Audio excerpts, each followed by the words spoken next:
No mundo intenso e visceral de Jujutsu Kaisen, onde a linha entre a humanidade e a escuridão estão sempre sendo desafiada, existe um conceito que representa o ápice do poder. Não se trata apenas de um feitiço ou de uma força bruta. É algo muito mais profundo, mais pessoal e infinitamente mais perigoso. Imagine poder pegar a sua própria essência, aquela técnica amaldiçoada que define quem você é, e usá-la para moldar o mundo ao seu redor. Criar um espaço onde suas regras valem mais do que tudo, onde a sua vontade é inquestionável. Esse é o poder supremo que diferencia os feiticeiros comuns das lendas. É nesse território que as batalhas não são decididas só por habilidade, mas pela pura supremacia ontológica. Estamos falando da técnica final, do auge da feiticeria Jujutsu, a expansão de domínio. Essa técnica é tão rara e exigente que a maioria dos feiticeiros de nível especial provavelmente nunca conseguiria dominá-la. Ela funciona como um teste de refinamento, controle e força de vontade pura. Vamos mergulhar nas mecânicas implacáveis por trás dessa força, explorando territórios letais que garantem golpes fatais, áreas incompletas que desafiam as regras convencionais e as raras exceções que chegam a reescrever as próprias leis da realidade. Veremos como Satoru Gojo consegue prender suas vítimas em um vazio infinito de informações, como Sukuna corta tudo ao seu redor em seu santuário maligno, e ainda como outras expansões forçam julgamentos ou até mesmo jogos de azar como condições para sobreviver. Prepare-se para uma jornada pelo núcleo do poder de Jujutsu Kaisen, onde uma única tecla pode transformar a realidade, porque quando uma expansão de domínio é ativada, a luta já está, na sua essência,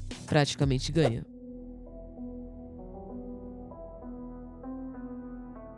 Para entender de verdade o que é uma expansão de domínio, é importante ir além de pensar nela apenas como um ataque forte. Na sua essência mais pura, ela representa a expressão do eu interior de um feiticeiro. Pense que a habilidade inata de um usuário é como uma assinatura, a sua verdade mais profunda. Agora, imagina pegar essa assinatura e protegê-la para o mundo ao redor, fazendo com que a realidade se dobre e aceite essa assinatura como uma lei. Esse é o conceito principal por trás de uma expansão de domínio. Ela é a técnica de barreira mais avançada que existe, mas essa barreira não serve só para proteger ou isolar. Ela funciona como uma tela, onde revela uma obra divina e sombria, onde a tinta é a energia amaldiçoada e a imagem representa a alma do conjurador. Esse processo não é fácil e precisa de um elemento especial para cada pessoa, um sinal manual específico. Esse gesto funciona como uma chave que desbloqueia esse poder extraordinário, dando início a uma série de eventos complexos que vão moldar o domínio. Para quem observa de fora, parece surgir uma esfera sombria e resistente, um mundo envolto em si mesmo, que fica suspenso na realidade comum. Essa esfera é a casca externa que guarda a realidade alternativa que está sendo criada lá dentro. Dentro dessa barreira, o feiticeiro testa sua técnica amaldiçoada de forma natural, em cada canto do espaço. Ele não está apenas lançando um feitiço dentro de uma área, está impregnando aquele espaço com a essência do seu poder. Essa ação de infusão completa é o que transforma um espaço vazio numa realidade alternativa sob o controle dele. O ambiente que surge pode ser um santuário demoníaco, um tribunal ou até um cenário de Pachiko. É uma representação direta do seu domínio inato, do seu território espiritual. E nesse espaço, onde as leis normais de Jujutsu dão lugar às leis pessoais do conjurador, que seu poder atinge seu limite máximo. A expansão de domínio não é apenas uma técnica, ela é uma parte da alma do feiticeiro ganhando forma e força. Um reino onde, por um breve momento, ele se torna o criador da própria realidade. É nesse momento que as coisas realmente ficam sérias. A verdadeira marca de um domínio letal, aquele feito para acabar com a batalha na hora, é algo chamado acerto garantido. E não é só um nome bonito, é literal mesmo. Dentro de um domínio assim, qualquer técnica que o usuário usar vai acertar, sem exceção. Não existe quase ou se o oponente vacilar. É uma certeza matemática e absoluta. Imagine a pior situação possível. Você está encurralado, sem ter para onde fugir e sabe que o próximo ataque não vai falhar. É um nível de desespero que poucos na série conseguem transmitir de verdade. Só consigo lembrar do Nanami contra Mahito, lá na primeira temporada. O mais impressionante é que esse princípio é tão forte que nem a técnica mais poderosa do universo, o infinito de Gojo, consegue escapar dele. Quando Sukuna amplia o santuário malevolente, aqueles cortes invisíveis simplesmente passam por cima dessa defesa infinita do Gojo. É como se o domínio dissesse: as regras normais não valem aqui. Essa regra de ouro existe porque a técnica amaldiçoada do usuário não fica só dentro do domínio. Ela está impregnada na própria barreira, no ar, no chão e em todo ao redor. O espaço inteiro vira uma extensão do poder do feiticeiro. Claro que o poder desse não vem sem esforço. Construir um domínio tão poderoso é como levantar um prédio de 30 andares em apenas 10 segundos. A quantidade de energia amaldiçoada e o controle mental que existe são enormes. Por isso essa técnica é tão rara, mesmo entre feiticeiros de primeiro grau. O Megumi é um exemplo perfeito disso. O domínio dele, o Jardim de Sombras Quimeras, é realmente impressionante, mas ainda está incompleto. Ele consegue criar um ambiente, mas não consegue fechar a barreira corretamente, nem aplicar totalmente sua técnica das 10 sombras. O que acontece? Ele recebe um aumento de poder, mas não tem aquela certeza que vai acertar sempre. É como um processador de última geração rodando apenas uma calculadora. Quando começamos a falar de exceções, entramos em um universo quase divino. Enquanto a maioria precisa de uma barreira para aprender a técnica, Sukuna e Kenjaku simplesmente ignoram essa limitação. Eles conseguem projetar o domínio diretamente no ar. O Santuário Malevolente de Sukuna não é uma esfera escura fechada. Na verdade, é uma manifestação que aparece no mundo real, sem uma barreira fixa para ser rompida. Isso é tão fora do comum que chega a parecer algo divino. E tem mais, por não prender totalmente as pessoas deixando uma espécie de rota de fuga, o alcance do domínio dele pode chegar a quase 200 metros. É uma demonstração de força tão impressionante que chega a assustar. Por causa dessa diferença, o acerto garantido não é apenas mais um poder. Ele representa a linha que separa o mundo forte do realmente supremo. É a marca final de um feiticeiro que domina não só sua técnica, mas a própria realidade ao seu redor.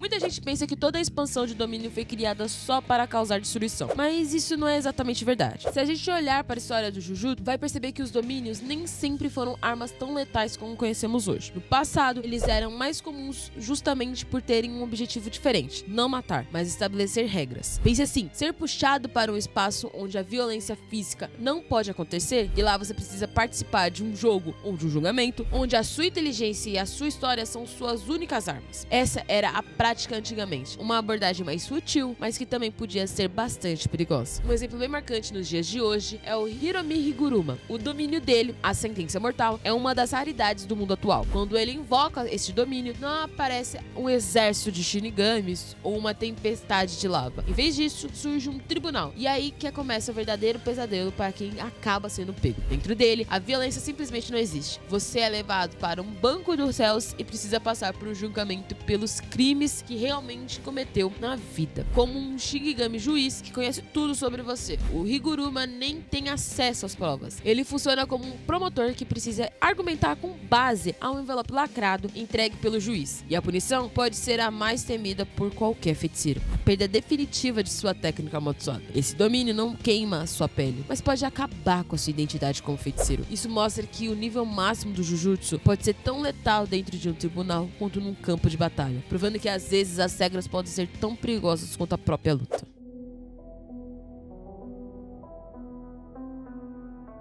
Às vezes, é tentador pensar que a expansão de domínio é uma solução mágica para qualquer batalha. Uma carta na manga que garante a vitória. Mas a verdade é que essa técnica tem um preço tão alto que pode acabar destruindo quem a usa. O custo não é apenas uma fadiga passageira. É um risco sério que pesa a cada uso. O gasto de energia amaldiçoada é tão grande que a maioria dos feiticeiros consegue usar essa técnica apenas uma vez por combate. Depois disso, suas reservas se esgotam de uma vez só. Satoru Gojo é uma das poucas exceções que consegue repetir o feito, mas ele é uma verdadeira raridade. O problema não termina aí. Mesmo que o domínio não seja completo, como o de Megumi, e você não consiga garantir o ataque, só de expandir já há um custo. Quando o domínio desaparece, sua técnica amaldiçoada inata fica exausta. É como se ela entrasse em colapso e ficasse instável e inutilizável por um tempo. Forçar a técnica quando o corpo está nesse estado é um erro grave. Ela simplesmente queima e falha, deixando você totalmente vulnerável. O Yu Tokotsu fez uma comparação bem precisa. É como ter um motor superaquecido. Nesse momento, o melhor a fazer é desligar e esperar que ele esfrie. Não adianta insistir e geralmente não existe atalhos, só o tempo de espera mesmo. Mas agora a lição mais dura de custo veio na batalha entre Gojo e Sukuna. Em um ato de desespero e criatividade, eles forçaram a cura das técnicas, que já estavam exaustas. Basicamente, eles danificaram propositalmente a parte do cérebro onde a técnica fica registrada e depois usaram a técnica reversa para consertar o estrago no próprio cérebro. É uma façanha impressionante forte, mas o preço foi alto. Esse dano cerebral foi permanente. No final das contas, isso impediu que eles expandissem seus domínios novamente depois de atingirem seus limites.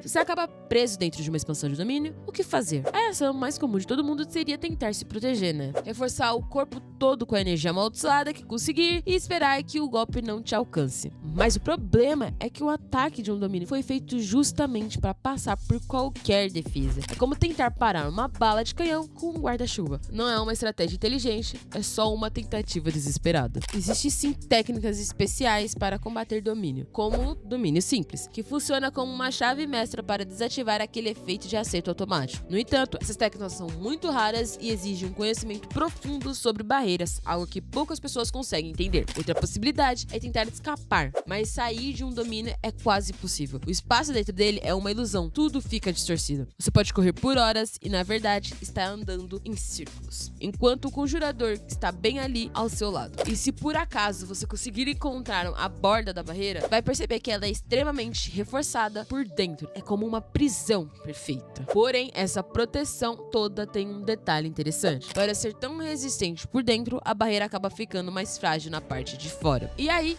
que entra a importância do trabalho em equipe. Se o amigo seu estiver do lado de fora, ele pode tentar invadir o espaço para te ajudar, quebrando a barreira de fora para dentro. Exatamente assim que Megumi conseguiu salvar todo mundo do domínio de Dagon, inesperadamente com a ajuda de Toji, invadindo a fuga que Megumi tinha criado. É uma jogada arriscada, mas que demonstra que nenhum domínio é totalmente invencível. A melhor e mais definitiva estratégia, aquela que realmente elimina a ameaça de vez, é também a mais lógica e ao mesmo tempo a mais assustadora. Expandir o seu próprio domínio. Isso provoca o que chamamos de choque de domínio, um fenômeno onde duas realidades forçadas entram em conflito. É uma verdadeira batalha de vontades e de refinamento puro. O domínio mais bem desenvolvido, com a técnica mais profunda e compreendida, consegue simplesmente esmagar o mais fraco. A diferença de poder fica bem evidente. O domínio de Gojo derrotou o de Jogo num piscar de olhos, enquanto o de Dagon levou um tempo considerável para subjugar o domínio incompleto de Megumi e conseguir fechar aquela brecha. Durante um confronto acontece algo muito importante. Os ataques garantidos se anulam. Ninguém mais tem esse trunfo na manga. A luta passa a ser sobre habilidade, força e criatividade. Foi o Megumi que mostrou, mais uma vez, que mesmo o domínio menor pode ser usado de forma genial. Ele não tentou vencer o choque direto, mas usou a colisão para criar uma rachadura intencional na barreira, uma espécie de porta de escape. Isso nos ensina que, no Jujutsu, às vezes a solução não é ser o mais forte, mas sim mais inteligente. O choque de domínio é a disputa mais pura e perigosa entre os feiticeiros, onde a sua compreensão de si mesma é colocada à prova contra a do adversário.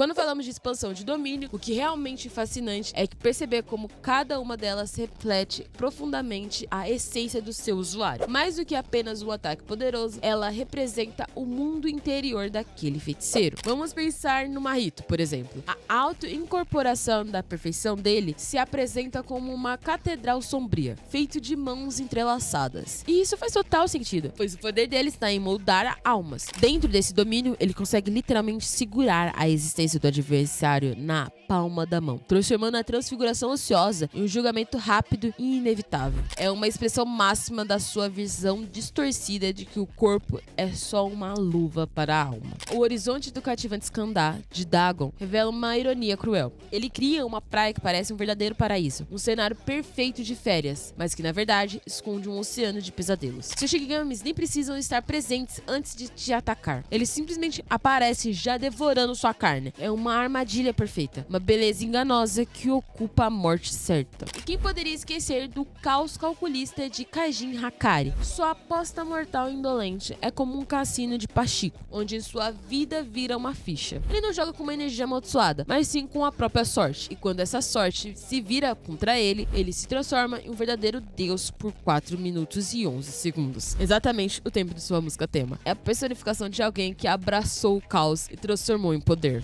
O Yu Tokotsu nos apresenta algo realmente único, o amor mútuo autêntico. O seu domínio não é apenas uma técnica, mas sim um verdadeiro arsenal vivo. Imagine um campo de batalha cheio de katanas, onde cada uma representa uma técnica que ele aprendeu a copiar. Ele nunca sabe qual vai usar na hora, o que torna cada luta uma surpresa. É como se fosse um domínio de um colecionador ou de um feiticeiro que carrega o peso e o poder de várias almas o tempo todo. Já o Satoru Gojo possui o vazio ilimitado. Enquanto a maioria dos domínios atacam o corpo físico, o dele ataca a mente. Ele não prende alguém em uma prisão física, mas uma espécie de cela de informações infinitas, onde pessoas ficam sobrecarregadas até não conseguir pensar mais. É uma sensação de solidão completa. É como se você fosse um e todos ao mesmo tempo, até que resta apenas o vazio. Cada um desses domínios tem uma história para contar. Ele não é apenas uma técnica, mas verdadeira autobiografia que carrega uma energia pesada e difícil que acaba sendo imposta à realidade. Se vocês gostarem dessa ideia, eu posso trazer todas as expansões em um vídeo, explicando com mais detalhes cada uma delas, tá bom? É isso, deixa nos comentários se vocês querem.